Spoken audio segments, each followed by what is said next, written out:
to another episode with Commissionerplus. We're back with the boys, Manager Corona, Manager FanDuel. How are you guys doing? How's it going, man?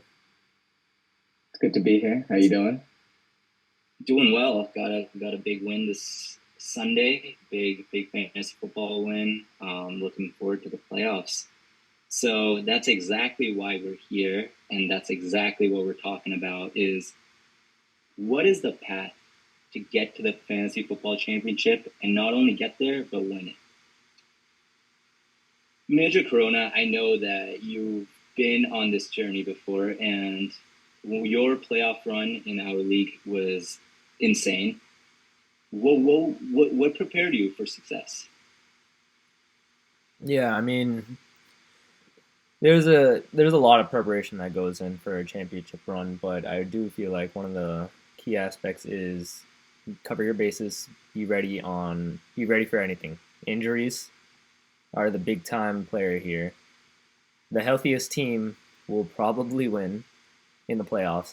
And what you need to know is you gotta stack up early. You need to stack up with your handcuffs, stack up, you know, some wide receivers, the potential ones that could, go off that if the number one and twos were missing. Do what you can to prepare yourself for those playoffs right now where it's most important. Try as much as you can to hit those waivers, do as much research as you can. But the more you prepare, the more helpful it will be later on for you. Mm. It seems like during this time of year, when you start looking at your roster, most of your roster seems locked up. You can't drop these guys. You can't really move these guys. They're such a staple in your roster. Mm-hmm. You feel a little limited, I guess. FanDuel, you mind kind of talking more about how do you still continue to make moves despite only having maybe like one roster spot to really switch around. You're really constrained. You maybe have like 10 fab to work with. You don't trade deadlines over. Yeah, no, I mean that's definitely a tough situation to be in, but I think it's important to keep in mind that creativity is key when it comes to situations like this. There's always going to be some type of player out there, some solution. Yes, if you can't trade, you're limited fab. Maybe you got to do a little bit more research. Maybe look into that second string player, maybe a running back or a potential first string wide receiver who's injury prone, a la some of the Los Angeles Chargers wide receivers, for example.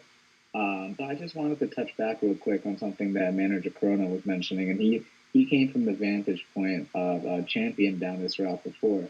I just wanted to kind of bring a little bit of perspective. I know as someone who hasn't been a champion in FLM, but can kind of provide some sort of insight into certain paths that I took that other managers should avoid. I think first and foremost, the number one key I think is to not be overzealous in the first early weeks of the season when it comes to trading players or over and undervaluing players, especially when it comes to key talent. From personal example, I can remember certain players, a la Derrick Henry to a certain manager Chipotle. I know he's listening out there, wherever he is, but you're very welcome for Derrick Henry that season.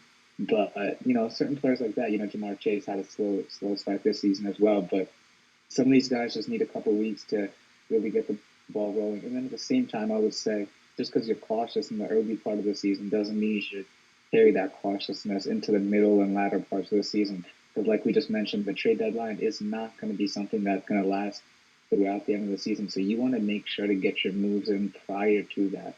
And there are going to be moves out there that you want to make, and you have to keep your eye out there. So yeah, even though you were cautious early on, that doesn't mean you just, keep your foot off the gas. Got to keep your eye out there and make sure you're making those smart moves and keeping your eye out for what other teams may need, and packaging your assets accordingly. Right on. That makes a lot of sense. And this is at the time of year where you sort of have to take that approach of you have to live with the decisions that you've made.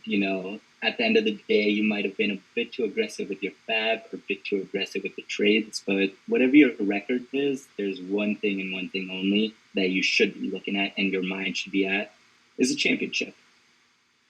Right now, one thing that I would recommend managers do is go look for all the handcuffs. Go look at maybe an Elijah Mitchell.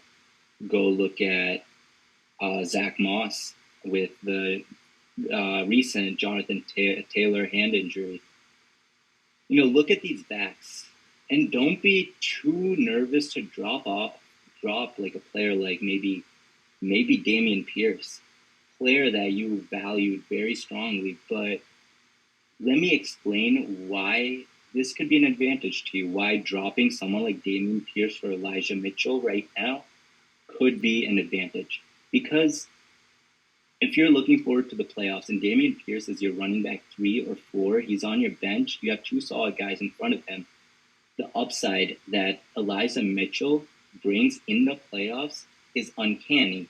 It's so much more than whatever Damian Pierce, even a fully healthy Damian Pierce, brings to the Texans backfield. Recently, he's been splitting time with Devin Singletary. He's been injured. Looks like Devin Singletary is the main guy down there, but I'm just using Damian Pierce as one example. But don't be too worried about using some of those higher round draft picks that haven't worked out to pick up some of these guys that could end up giving you the championship.